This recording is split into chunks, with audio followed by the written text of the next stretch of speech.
hermanos, el pasado domingo hemos retomado nuestra serie expositiva de estudio bíblico del Evangelio de Lucas. Y hemos estado viendo el pasado domingo cómo Jesús predicaba su más famoso sermón, a saber, el Sermón del Monte.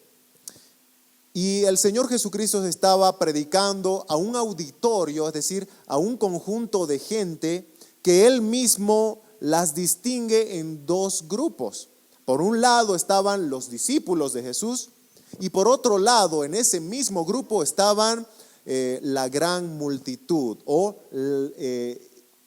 el montón de gente, ¿no? Las personas del montón. En fin, en esta sección del Sermón del Monte que vimos el pasado domingo, hemos escuchado a Jesús hablando ahora directamente a sus discípulos. Ya no era un mensaje en donde iba intercalando, ¿no? Primero a los discípulos con las bienaventuranzas, luego a los que no son discípulos con los ayes, con los juicios de Dios, con las advertencias de juicio de Dios. Ahora el Señor había puesto su atención nuevamente a sus discípulos, a sus ovejas, para empezar a hablar de aquel amor divino en la práctica cristiana. En esa porción de las Escrituras que vimos el pasado día del Señor, el Señor Jesús decía a sus discípulos: amad a vuestros enemigos, haced bien a los que os aborrecen, bendecid a los que os maldicen y orad por los que os calumnian. Esas palabras, dijimos, eran palabras muy controversiales en una generación que tenía como maestros a escribas y fariseos que estaban enseñando todo lo contrario. Ellos enseñaban: ama a tu prójimo, pero al que te hace daño, al que te aborrece, tú ódiale, deséale el mal. Entonces podemos entender por qué razón las enseñanzas de Jesús de amar al enemigo, al que te aborreces, sonaron completamente chocantes para muchos en ese tiempo. Hoy vamos a estudiar el capítulo 6, versículos 31 al 36. Y el título del sermón del día de hoy es el mismo de la pasada semana: el amor divino en la práctica cristiana, parte 2. El amor divino en la práctica cristiana, parte 2. Y vamos a desglosar estos pasajes de Lucas capítulo 6, versos 31 al 36 en dos encabezados. Número 1, veremos el amor que no busca lo suyo. Y tomé prestada esa frase de 1 Corintios capítulo 13, cuando el apóstol Pablo va a mostrar cuál es el amor divino. Y dice que el amor divino no busca lo suyo, no es egoísta, no es egocéntrico. Número 2, encabezado número 2, veremos el amor que evidencia nuestra identidad. El amor que evidencia nuestra identidad. Y vamos a entrar de lleno entonces al sermón del día de hoy con nuestro primer punto: el amor que no busca lo suyo. Vamos a hacer lectura de los versículos 31 y 32 de Lucas 6. La palabra del Señor dice así: y como queréis que hagan los hombres con vosotros, así también haced vosotros con ellos. Porque si amáis a los que os aman, ¿qué mérito tenéis? Porque también los pecadores aman a los que los aman. Este versículo 31 con el que continúa el Señor Jesucristo predicando este sermón, nuestro Señor expresa un principio básico de relaciones interpersonales. Hermanos, en la sociedad nosotros vamos a toparnos con muchas personas, vamos a tener sociabilidad con muchas personas, ya sea en el trabajo, en la universidad, en las calles, cuando vas al mercado, en todo lugar hay relaciones interpersonales. Y el Señor Jesucristo menciona un principio básico de toda relación interpersonal. Dice: como queréis que hagan los hombres con vosotros, así también haced vosotros con ellos. Esta enseñanza, si bien nosotros la leemos aquí en la Biblia como una doctrina del Señor, de alguna manera es un concepto que es aceptado incluso por aquellos que no tienen a Cristo como su Salvador. Aquellos que no creen en Dios ven estas palabras y dicen, sí, creo que es algo fundamental para la sociedad. De hecho, tenemos algunos filósofos o pensadores no cristianos que tienen una enseñanza similar o casi similar a la de Jesús. Y vamos a ver un poquito más adelante por qué casi similar.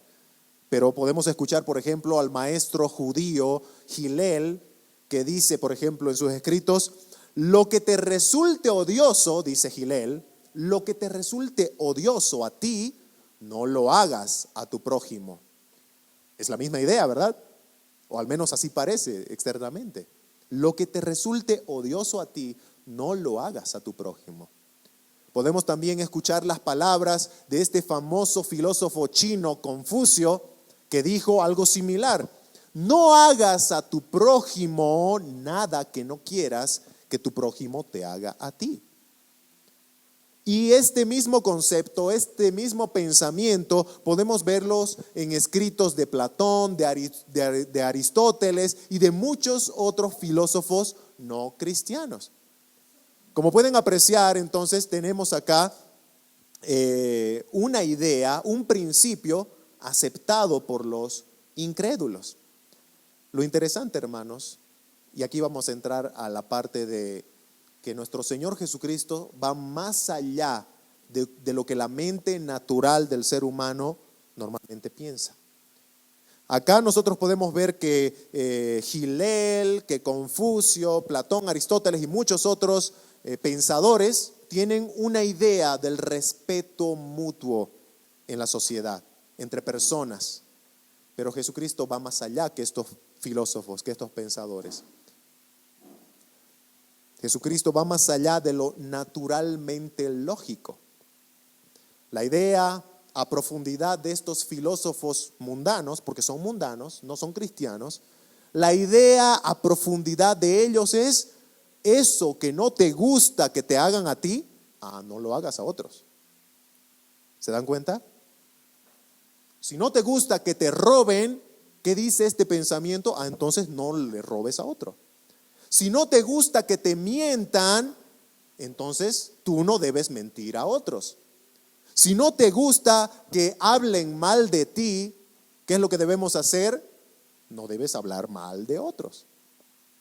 Es un pensamiento lógicamente natural.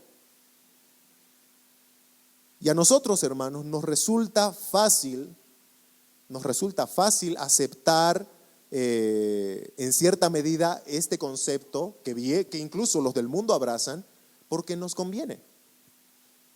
Se dan cuenta que analizándolo bien, tú lo haces porque te conviene. No vas a robar a otro, porque yo no quiero que me roben a mí. ¿Ubican? Tú no vas a mentir a otro, porque yo no quiero que me mientan, no me gusta que me mientan. De alguna manera hay un beneficio personal en esa acción de no hacer el mal que tú no quieres que te hagan. Pero ahora vamos a entrar a la enseñanza de Jesús. Jesús, hermanos, no está enseñando que tú no hagas el mal que no quieras que te hagan a ti. El mandato de Jesús no va en tono negativo. No dice no hagas, dice haz. ¿Se dan cuenta? Como quieres que hagan los hombres contigo, así también haced vosotros. Y ahí cambia rotundamente el sentido del mandato de Jesús. El mandato de Jesús no se queda en no hagas el mal que no quieras, que definitivamente, hermano, no tienes que hacer el mal que no quieras. Pero el mandato de Jesús va más allá de eso. El mandato de Jesús dice, haz el bien que tú quieres que te hagan a ti. Alguien lo mostró de una manera interesante en una ilustración ficticia, pero que tiene una enseñanza interesante. Un hombre encontró una lámpara de donde salió un genio. Conocemos esa idea, ¿verdad? El genio de la lámpara. Entonces sale el genio de la lámpara y le dice a este hombre que lo ha sacado de la lámpara, yo voy a darte el deseo que tú quieras. No importa lo que me pidas, yo te lo voy a dar. Pero la condición es que de lo que tú me pidas, tu enemigo recibirá el doble. Este hombre, sin pensarlo 2 veces, dijo: quiero quedarme tuerto. ¿Qué le iba a pasar a su enemigo? Se iba a quedar ciego, ¿verdad? ¿Qué enseña, hermanos, esta ilustración? Que nosotros, al momento de tener la oportunidad de desearle el bien al que me aborrece, al que me ha lastimado, nosotros preferiríamos sufrir el agravio nosotros mismos si es que esa persona sufre el doble. Sufre el doble. Por eso es que el mandamiento de Jesús desafía el corazón natural del ser humano, porque no se trata solamente de no hacer el mal que no quieres recibir convenientemente, sino de hacer el bien que tú quisieras recibir. Pero esta persona, teniendo la oportunidad de pedir lo que sea, y si su enemigo recibiría el doble, prefirió quedarse tuerto para que el otro no pueda ver. Así es el corazón natural del hombre, hermanos. Lucas 6:32, el texto que estamos viendo, dice: porque si amáis a los que os aman, ¿qué mérito tendréis? Porque también los pecadores aman a los que los aman. Recuerden que estamos en un contexto en donde el Señor Jesucristo está enseñando todo lo contrario que los escribas y fariseos enseñaban al pueblo de Israel en ese tiempo. Amarás a tu prójimo y aborrecerás a tu enemigo. Jesús dice no. Jesús dice: amarás también a tu enemigo. ¿Por qué? Porque para nosotros tratar bien a los que nos tratan bien es fácil. Desear el bien al que me desea el bien es fácil. Amar a aquellos que me aman es fácil. Te lo pongo de esta manera. Tú tienes a alguien a quien amas mucho. Puede ser tu esposo, puede ser tus hijos, puede ser un gran amigo al quien aprecias tanto. Tú no vas a desear quedar tuerto para que esa persona quede ciega, ¿verdad? Al contrario, por esa persona que tanto amas, tú estarías dispuesto a perder tus 2 ojos para que por lo menos esa persona tenga uno con el cual pueda ver. ¿Sí o no? Porque lo amas. Pero ¿sabes qué dice Jesús? Jesús sabe que todos, incluso los que no conocen al Señor, aman de esa manera. Aman de esa manera. Uno de estos días en la semana vi una publicación que es bien común y las madres seguramente comprenden, ¿no? Es la imagen de una leona y ahí adelantito está un leoncito pequeño, ¿no? Y la escritura ahí que decía, ¿no? La publicación es: todo leoncito tiene una leona detrás, ¿no? Y entonces la mamá que publicaba esto decía: así somos las madres, ¿no? Porque amamos tanto a nuestros hijos que estamos como leonas listas para saltar a cualquiera que le haga algo, ¿no? Ese es un amor de madre, hermanos. Pero ¿saben qué? Eso va más allá del amor cristiano, ¿verdad? ¿O no vemos eso también en el mundo? Que personas, mamás que no conocen a Cristo, se jactan de ese amor protector por sus hijos. Claro que sí. Hay de todo también, ¿verdad? Pero de una forma general, cuando se celebra el Día de las Madres en las escuelas, ¿qué es lo que se resalta? Ese amor protector de una madre. Jesús dice que es algo tan natural que se ve tanto en el mundo como en la iglesia. Lucas 6:32, ¿cómo lo dice Jesús? Porque también los pecadores aman a los que los aman. ¿Se dan cuenta? Los pecadores aman a los que los aman. Cuando Jesús usa esa frase, los pecadores, se está refiriendo a ese tipo de gente que estaba en el pueblo de Israel en lo último de la escala de la religiosidad. Personas, por ejemplo, como prostitutas o cobradores de impuestos, que eran considerados como traidores a la patria y eran puestos a lo último de la lista de la religiosidad judía.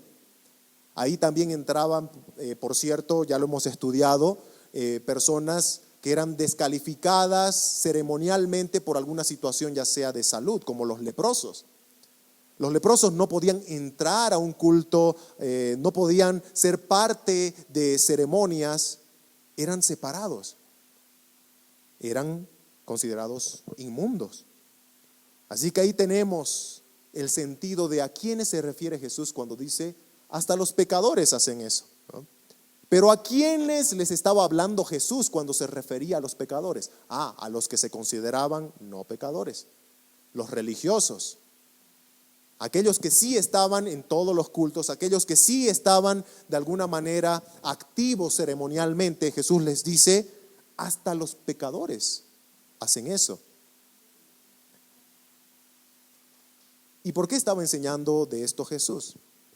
Bueno, Jesús estaba diciendo que hasta la persona más religiosa, si ama al que lo ama, se parece o es igual a aquellos que despreciaban y que estaban puestos en lo último de la lista. No había diferencia entre un religioso que amaba a los que le aman y un pecador que amaba a los que le aman. Jesús dice, es lo mismo, te pareces a ellos.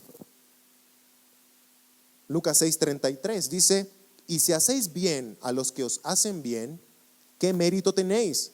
Porque también, ubican esa misma frase, también los pecadores hacen lo mismo.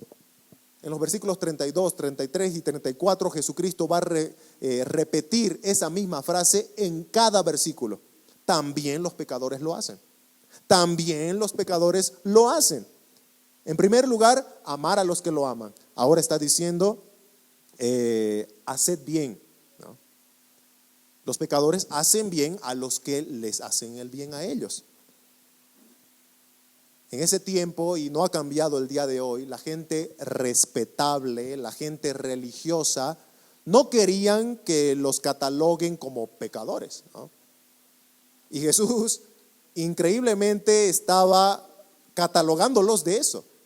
Les estaba diciendo, si ustedes hacen lo mismo que ellos hacen, como amar a los que los aman, o como hacer el bien a los que les hacen el bien, ustedes son igual que ellos. Están en lo último de esa lista.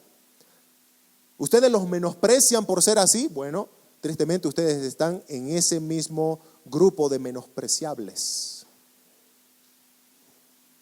Jesús es duro. ¿Se dan cuenta que Él habla directo a ese grupo que les está escuchando? Sus frutos delatan a las personas. Más adelante vamos a llegar aquí en nuestro estudio de Lucas a esa porción muy conocida como el buen samaritano, ¿verdad? Y cómo el Señor Jesucristo hace resaltar esa religiosidad del que estaba pasando de camino de Jerusalén a Jericó, como menciona ahí el texto. Y los primeros dos, que se entiende que eran religiosos, porque dice que uno era fariseo y el otro era sacerdote, ninguno de ellos decidió ayudar a su prójimo. Y el que decidió hacerlo era considerado enemigo, porque fue un samaritano.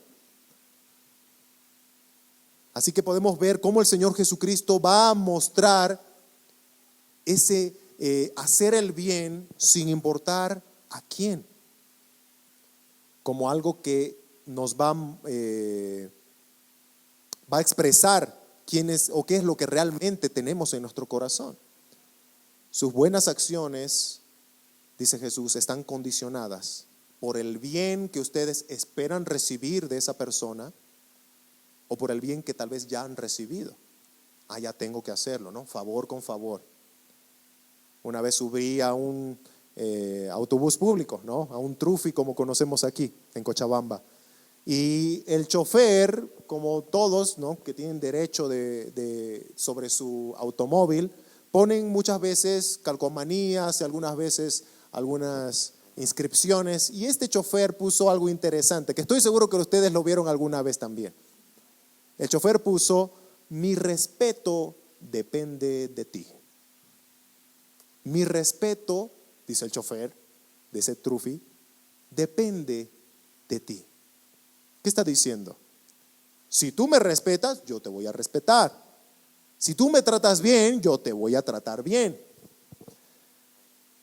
Pero hermanos, la actitud del cristiano no tiene que depender de cómo te trata la otra persona.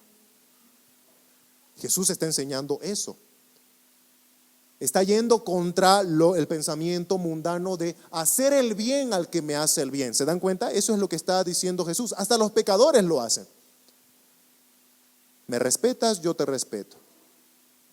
¿Cuál es la contraparte de esa frase que parece hasta muy lógica, ¿no? Muy educada? Me respetas, yo te respeto. Pero cuando tú me faltes el respeto, prepárate. Prepárate, porque mi respeto depende de ti. En verdad, pensamos que el cristiano, el seguidor de Jesús, tiene licencia para con su actitud ante los demás. Bueno, vamos a ver que Él nos ha dejado pisadas, dice la Escritura. Primera Pedro, capítulo 2, versículos 11 al 12, dice: amados, Pedro le está hablando a la iglesia, le dice: amados, yo os ruego como a extranjeros y peregrinos que os abstengáis de los deseos carnales que batallan contra el alma, manteniendo buena vuestra manera de vivir entre los gentiles. ¿Se dan cuenta que Pedro está diciendo: tú eres cristiano, te vas a desenvolver en un mundo de incrédulos, en un mundo gentil, tienes que tener buen testimonio ahí? ¿Qué más dice? Para que en lo que murmuran de vosotros como de malhechores, glorifiquen a Dios en el día de la visitación al considerar vuestras buenas obras. Pedro dice: abstente, evita ser controlado por tus deseos carnales. Alguna vez conocí a alguien que se llamaba cristiano a sí mismo, pero que trataba de justificar sus reacciones de ira. Y alguna vez él compartía, ¿no? Yo iba por la moto y alguien se me cruzó. No, yo fui, lo crucé más adelante, lo bajé al chofer del pescuezo. Hermanos, ¿un cristiano hace eso? No estoy diciendo que a uno no le molesta que yendo por la carretera se te cruce alguien por delante sin hacer guiñadores ni nada. Te puede molestar. La Biblia dice que tú puedes airarte, enojarte, pero no pecar. Airaos, pero no pequéis. Una persona que se deja controlar por sus deseos carnales, hermanos, está mostrando una falta de crecimiento, de madurez. Y no quiere decir que sea fácil. Muchas veces vamos a luchar con una reacción, pero hay que luchar. Hay que luchar. ¿Dónde está nuestro ejemplo de no hacer o de no reaccionar en base a acciones externas de los demás? El Señor Jesucristo. Primera Pedro, seguimos viendo capítulo 2, versículos 20 al 23. Pues qué gloria es, dice Pedro, si pecando sois abofeteados y lo soportáis, mas si haciendo lo bueno, escuchen, un cristiano que hace lo bueno y aún así sufre afrenta de otras personas y lo soportáis, esto ciertamente es aprobado delante de Dios. Dios aprueba el sufrimiento de un cristiano que sufre haciendo el bien. Y va a pasar. Porque el apóstol Pablo también le dijo a Timoteo que el que quiera vivir piadosamente padecerá persecución. Versículo 21 de Primera Pedro sigue diciendo: pues para esto fuisteis llamados, porque también Cristo, ya empieza a mostrar a Cristo como nuestro ejemplo a seguir. Cristo padeció por nosotros, dejándonos ejemplo para que sigáis sus pisadas, el cual no hizo pecado, ni se halló engaño en su boca. Y este es el versículo al que quería llegar, verso 23. Quien cuando le maldecían, personas que maldecían a Jesús, Jesús no respondía con maldición. Cuando padecía, no amenazaba, sino que encomendaba la causa al que juzga justamente. Jesús no respondía como recibía el ataque. Si alguien le maldecía, él no respondía con maldición. Y está hablando en el contexto de la cruz, un contexto de sufrimiento extremo, en donde dice la Escritura que no solamente le atacaron físicamente al Señor, sino verbalmente. El Señor recibía burlas de todo tipo, incluso burlas que tenían que ver con lo que el Señor enseñaba, con lo que el Señor hacía en su ministerio. Salvó a otros, le decían, que se salve a sí mismo. Cuando Jesús sufría clamando, Elí, Elí, lama sabactani, ¿qué decían? A Elí está llamando. A ver, déjenle a ver si viene. Burlas. Y Jesús respondía diciendo, Padre, perdónalos, porque no saben lo que hacen. Y Pedro dice, esas son las pisadas que Jesús dejó para que nosotros, sus seguidores, los que vamos por detrás, pisemos también. Ahora se dan cuenta cuánto sentido tiene la enseñanza de Jesús. Ama a tu enemigo, bendice al que te maldice. No pretendamos hacer el bien solo a los que nos hacen el bien, porque eso lo vamos a hacer naturalmente. Hasta los pecadores lo hacen. Pero Jesús dice, haz el bien al que te maldice y estarás siendo diferente a los del mundo. Pero Jesús sigue con su enseñanza. No se detiene ahí. Y dice Lucas 6:34. Y si prestáis a aquellos de quienes esperáis recibir, ¿qué mérito tenéis? Porque también los pecadores prestan a los pecadores para recibir otro tanto. Otra vez, esa comparación de Jesús. También los pecadores lo hacen. Los pecadores dan a los que saben que les van a devolver con creces. Jesús ya ha estado hablando de amar al que te ama, de hacer bien al que te hace el bien. Eso es fácil. Y ahora va a decir que los pecadores también dan a los que saben que les van a devolver. Alguien dijo alguna vez sobre esto, la práctica mundial, es decir, aquello que es común en el mundo, de tratar a los demás en relación directa al beneficio personal, no debería ser la guía de los seguidores de Jesús, cuyo amor costoso, es decir, los seguidores de Jesús tienen un amor costoso que tiene que ser una marca, excepción al interés propio que es habitual en las sociedades humanas. En el mundo nosotros vemos gente que ayuda a muchos, ¿verdad? Recuerden, estamos viendo ahora el contexto de dar, de ayudar. Dice acá que en el mundo dan de aquellos que esperan recibir algo. Es decir, que es una ayuda condicional en base a un beneficio propio. Mucha gente va a ayudar, va a dar en base a algo que ellos esperan recibir a cambio, un beneficio personal. No es un amor costoso, un amor sacrificial, desprendido, sin ningún propósito. De lo que Jesús está diciendo es que en el mundo las personas dan de esa manera. Hay muchos que, y ahora, ¿no? En la época de los selfies, en la época del Facebook y del Instagram, en donde todos se publican a sí mismos, nosotros podemos ver a los famosos influencers queriendo hacer algunas veces de filántropos, ¿no? De ayudadores de la humanidad. Pero no falta la fotito, ¿no? La fotito para decir a millones de personas en sus redes, miren cuán bueno soy. Muchos ayudan con ese propósito de adquirir más fama, más aplauso de los hombres. Y Jesús en otra porción de las Escrituras también va a ir en contra de ese tipo de acciones, en donde se supone que tu derecha no tiene que saber lo que hace tu mano izquierda. Y en este caso de dar a alguien, el Señor menciona el propósito personal o el beneficio personal de recibir en algún momento lo que has dado. Dice, ¿no? Porque también los pecadores prestan a los pecadores para recibir otro tanto. Y está hablando de los intereses de lo que da.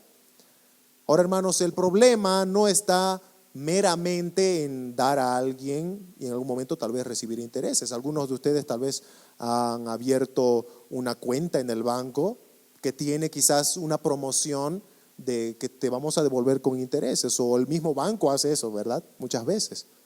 El problema, hermanos, no está en que tú das algunas veces con esa condición. El problema está en que tú siempre decidas ofrecer este trato a personas que sabes que te van a devolver con creces. ¿Y cuál es el problema ahí? Que estás desechando tu ayuda en algún momento a personas que sabes que no pueden devolverte, que sabes que no están en la capacidad de retribuirte lo que les estás dando. ¿Se dan cuenta cuando ya empieza a ser una ayuda conveniente? Cuando tú eres el beneficiado tarde o temprano. Porque Jesús dice en Lucas 6:34, también los pecadores prestan a los pecadores para recibir otro tanto. Hay un teólogo que me encanta leer sus comentarios, William Hendrickson, y él dice algo interesante sobre este punto. Dice, lo que Jesús está enseñando es que uno debe prestar por el mero gozo de ayudar a la persona necesitada, sin ninguna razón egoísta. ¿Se dan cuenta algo que menciona este comentarista? El gozo de dar. El gozo de dar. Muchas veces nosotros, cuando prestamos o cuando damos, lo hacemos a regañadientes o lo hacemos justamente con ese corazón de, bueno, yo sé que lo voy a recibir de vuelta y con intereses, ¿no? Pero aquí dice, pero lo haces con gozo, con el simple gozo de que estás ayudando a alguien, a tu hermano, a alguna persona en necesidad. Ya hemos hablado un poco de esto, ¿verdad? La anterior vez, con el tema del dar, de discernir cuándo es una verdadera necesidad y cuándo no lo es. Pero al final nunca se cierra la puerta para la ayuda. Nunca.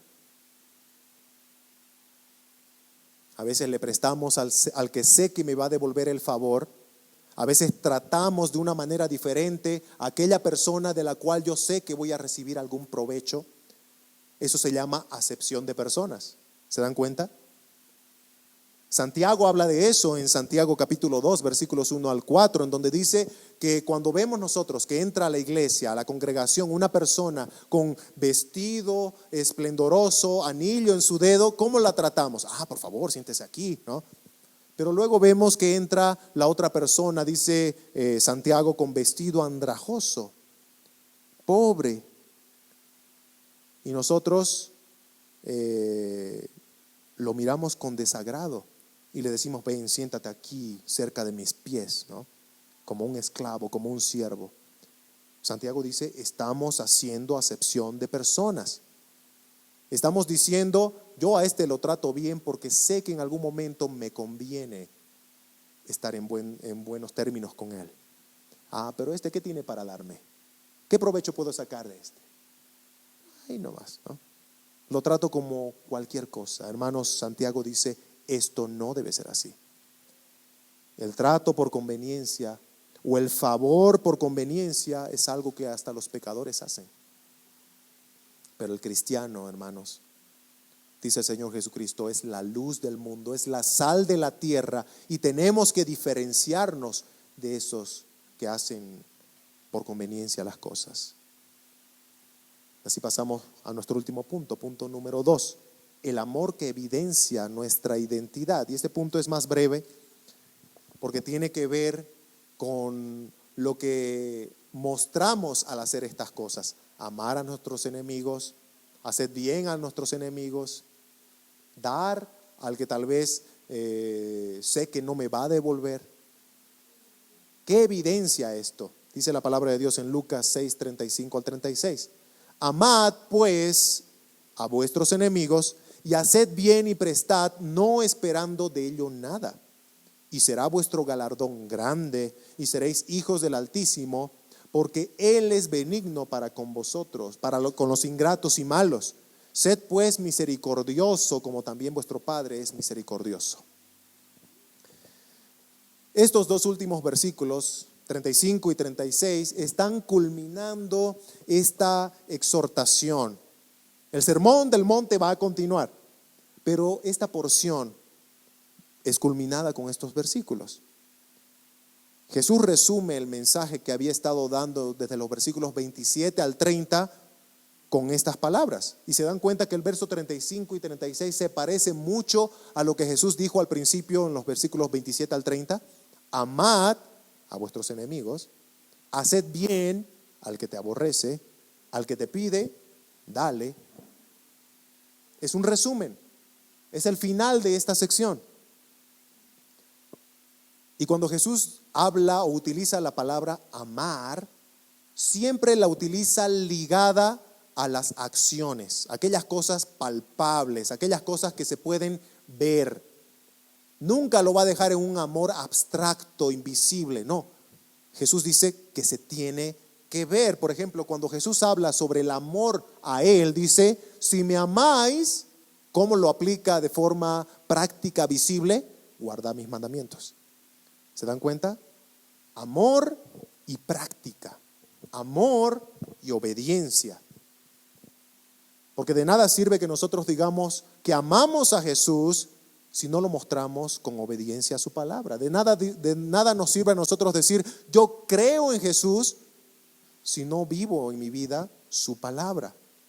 De la misma manera dice Cristo que de nada sirve que digas que amas a tu prójimo si no lo muestras con tus frutos. Este amor incondicional y práctico, hermanos, es una evidencia de tu identidad como hijo de Dios. Está Jesús haciendo esa comparación. En el mundo hacen esto, pero tú tienes que hacer esto como hijo de Dios. ¿Qué dice el texto en Lucas 6:36? Sed pues misericordiosos, y ahí viene ya una comparación. ¿Por qué el cristiano tiene que ser misericordioso? Como también vuestro Padre es misericordioso. Está hablando de Dios. Un cristiano es hijo de Dios y ahora el cristiano tiene que imitar a su padre. Nosotros conocemos, ¿verdad? En el contexto de los padres terrenales, que un hijo desde pequeñito siempre va a ir viendo el ejemplo del papá, de la mamá. Y el hijo desde pequeñito ya empieza a copiar, a imitar. Cuando son bebés nos vamos dando cuenta cómo ellos van copiando frases, ¿verdad? Que tú a veces dices. Y es triste cuando nosotros vemos, ¿verdad? En bebés, en pequeños del mundo, que a veces están diciendo malas palabras. ¿Por qué? Porque escuchan a aquellos que les tienen que dar el ejemplo hablar así. Ahí nosotros vemos, ya entre paréntesis, la responsabilidad que tenemos de la instrucción a nuestros hijos desde pequeños. Pero volviendo al tema de la imitación, así como en lo terrenal un hijo imita al padre, sea bueno o sea malo, el ejemplo que le dan, el Señor dice que nosotros debemos imitar a nuestro Padre perfecto, del cual tenemos toda seguridad de que lo que Él hace es bueno. En el Señor, en nuestro Padre, no tenemos nada por qué decir, ¿será que imito eso de mi Padre Celestial? No, tenemos que imitar todo de Él, porque Él es el Padre perfecto. Jesús dice, sed pues misericordiosos, así como vuestro Padre es misericordioso. Y este texto se parece muchísimo a lo que luego el apóstol Pablo va a enseñar en Efesios capítulo 5, versículos 1 y 2, en donde empieza de la misma manera. Sed pues imitadores de Dios como hijos amados, y andad en amor. Pablo ya empieza a mostrar cómo tienes que imitar a Dios.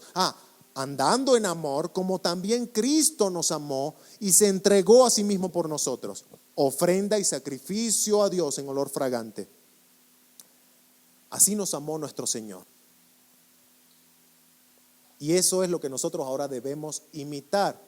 Algo que no dice el texto de Efesios 5 es que fue fácil amarte de tal manera que no costó sacrificio. No dice eso.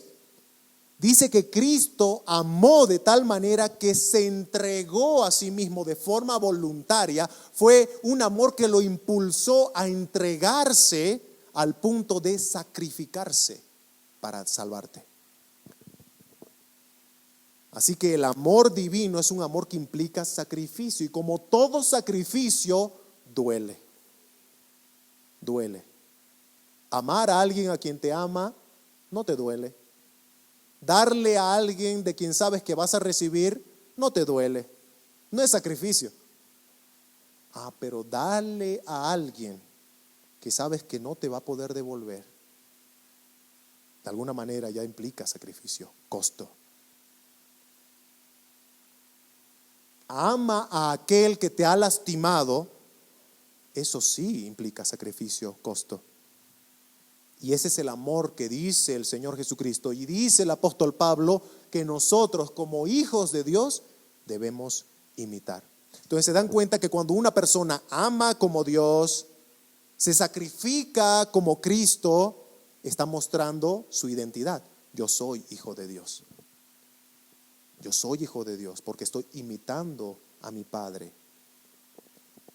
Ahora hay un texto acá, una frase interesante para aclarar. Dice, versículo 35, amad a tu enemigo, haced bien y prestad, y seréis hijos del Altísimo. Y seréis hijos del Altísimo. Muchas personas usan este texto para decir, ¿ves? La salvación es por obras. Porque si tú amas a tu enemigo, haces el bien y prestas, vas a ser hijo de Dios. Pero no está diciendo eso el texto, hermanos. El texto cuando dice seréis hijos de Dios, cuando haces esto, está hablando de ese amor práctico que demuestra que eres hijo de Dios. Cuando tú estás amando a tu enemigo, prestando al que te pide, haciendo bien al que te aborrece, es una consecuencia de que ya eres hijo de Dios.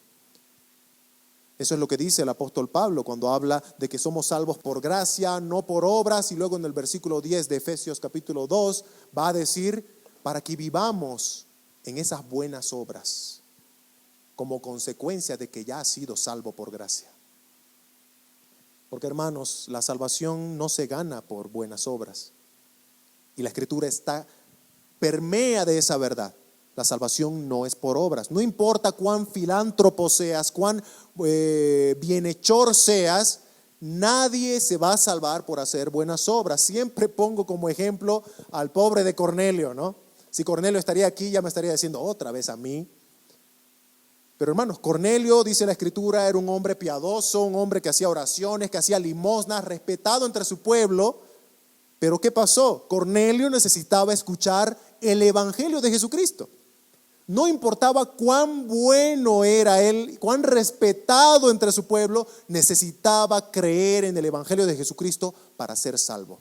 Nadie se salva por buenas obras, dice la palabra en Juan 1:12, mas a todos los que recibieron, a los que creen en su nombre, les dio potestad de ser hechos hijos de Dios. ¿Quiénes son hechos hijos de Dios? Dice Juan, los que creen en su nombre. Los que creen en su nombre.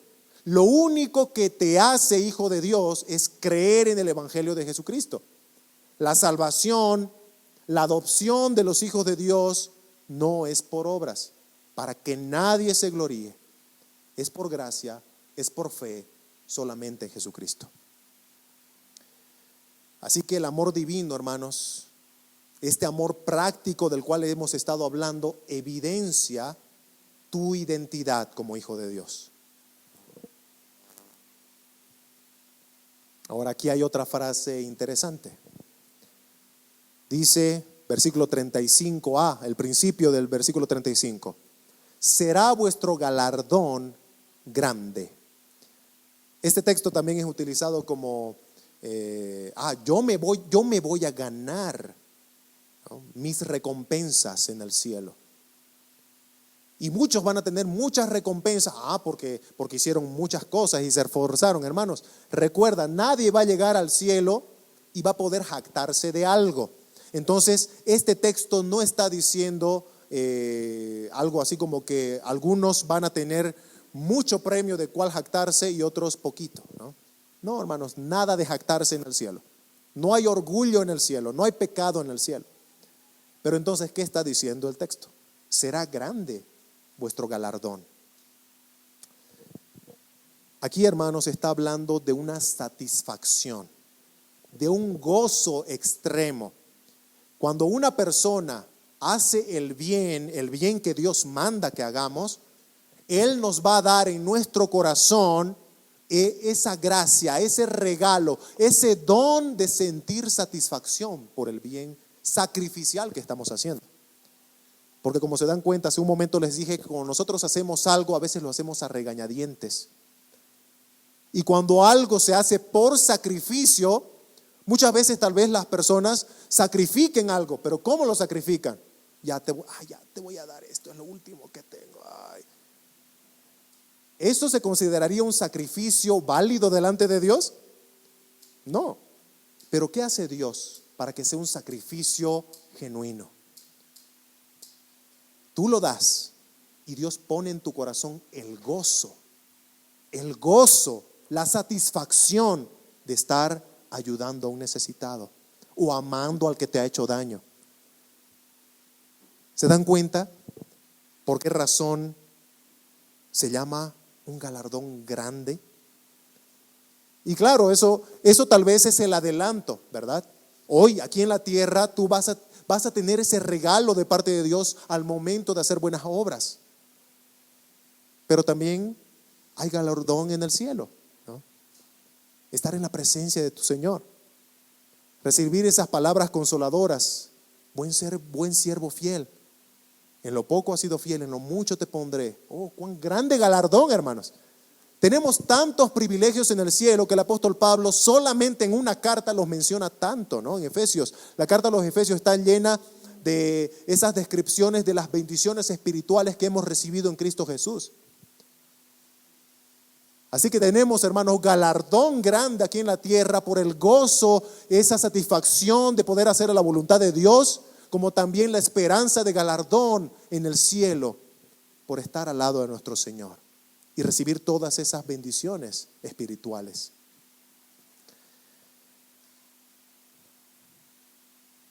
Conclusión. Y a mí me gusta concluir con preguntas que nos hacen meditar en base a la enseñanza, al sermón de hoy. ¿Tú consideras que eres hijo de Dios? ¿Has creído en Jesús? ¿Has creído en el Evangelio?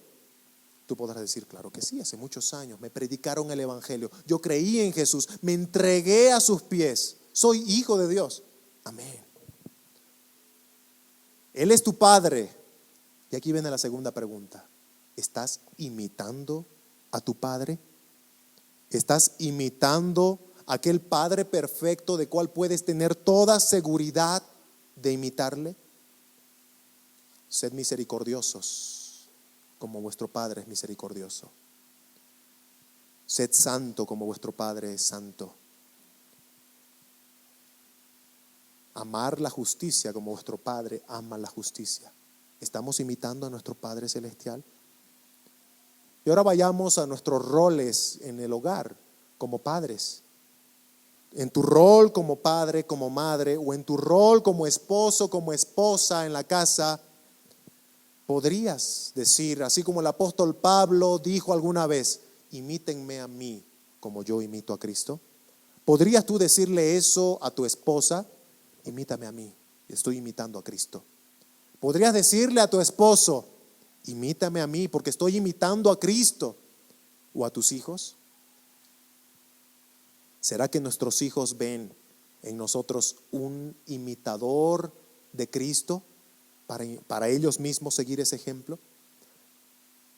Nos queda mucho por hacer en nuestros hogares en cuestión a imitar a Cristo para luego ser imitables por los que nos siguen. Y por último, el motor de las cosas que hacemos. ¿Cuál es el motor que te mueve a hacer todo lo que haces? Trabajas, probablemente. Vienes a la iglesia. ¿Qué es lo que te mueve para venir a la iglesia? Para estudiar, para hacer ayuda en la comunidad. ¿Qué es lo que te mueve? ¿Será que hay egoísmo entremezclado en aquellas cosas? Yo voy a trabajar.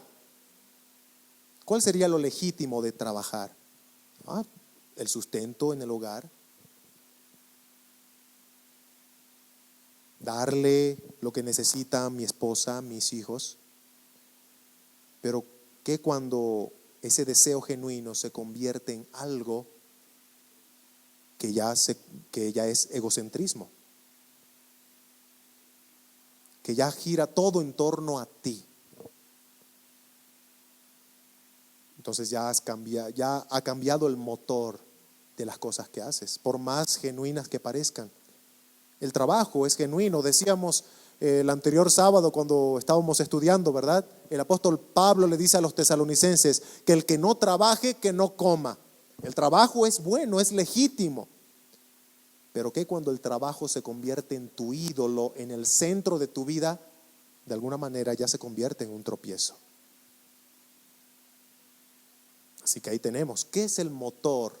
¿Qué te mueve a hacer las cosas? Hermano, hermana, aquí viene la recomendación. Que el Señor sea tu motor. Que todo lo que hagas gire en torno a lo que el Señor quiere que hagas. Que todo lo que hagas gire en torno a lo que el Señor es. Aunque esas acciones sean humanamente imposibles, como amar al que te ha lastimado, como darle al que no te puede devolver, o hacerle el bien al que te aborrece. Vamos a orar, hermanos, para terminar y que el Señor bendiga este tiempo. Oremos. Amado Señor, te damos gracias por tu palabra, que es como espada de dos filos que penetra hasta partir el alma, oh Señor. Pero esa herida que abre no es una herida que mata, es una herida que reaviva, que refresca. Ayúdanos, Señor, a poder recibir la exhortación de tu palabra que leemos en el Sermón del Monte de Jesús, para poder aplicar en nuestras vidas y en cada cosa que hagamos tener siempre como lo que nos impulsa el amor a ti, tu voluntad. Ayúdanos, Señor, porque no podemos hacerlo por nosotros mismos. Vimos que naturalmente el mundo hace muchas cosas, pero tú nos pides que hagamos más que lo que el mundo hace. Ayúdanos a perdonar a aquella persona que tal vez en nuestra lógica humana no merece mi perdón. Pero Señor, ayúdanos a ver que tú nos perdonaste cuando nunca merecimos tu perdón. Pero tu amor fue tan grande que nos perdonaste, aunque éramos imperdonables. Y lo hiciste en la cruz de Cristo, cargando en Él nuestros pecados, cargando en Él nuestras culpas, siendo Él sacrificándose por nosotros. Ayúdanos, Señor, a mostrar un amor sacrificial como el de Cristo por nosotros. Te pedimos por el resto de la reunión que sea para gloria de tu santo nombre, en nombre de Cristo Jesús. Amén.